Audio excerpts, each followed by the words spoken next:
Welcome to our channel. Today we how to authenticate with Uphold for crypto account security, complete guide step by step clearly. To begin, visit the Uphold website at uphold.com. On the homepage, locate the sign in button and click on it. Input your registered email address and password in the provided fields. If you have two-factor authentication enabled, you will be prompted to enter the verification code sent to your device. Retrieve the code from your Authenticator app or SMS and enter it to proceed. Once logged in, navigate to the Settings menu, typically found in the upper right corner of the dashboard. In the Settings menu, select Security. You will see Consider enabling two-factor authentication if you haven't done so. To set it up, click on the Enable button next to two-factor authentication. Follow the prompts to link your mobile number or download an Authenticator app. If you're using an Authenticator app, scan the QR code displayed on the screen. Input the verification code generated by your Authenticator app and confirm.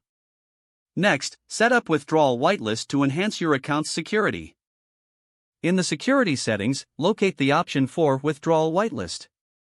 Add trusted addresses that you will use for withdrawals. This ensures that funds can only be sent to these pre-approved addresses. Review your security settings to ensure everything is properly configured. Consider enabling email notifications for account activity.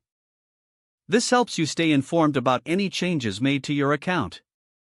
Make sure to review the security measures periodically. Update your password regularly for additional protection.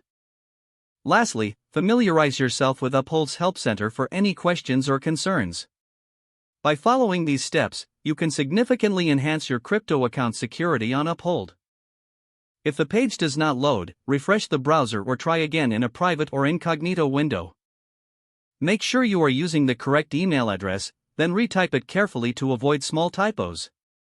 If your password is not accepted, use the reset option and create a new strong password you can remember. Check your spam folder for verification or security emails, then complete any requested confirmation steps. Enable two-factor authentication if available to improve account security and reduce unauthorized access risk. After signing in, review your profile details so your contact information and settings are accurate and current. Don't forget to like this video and subscribe to our channel for more step-by-step tech guides.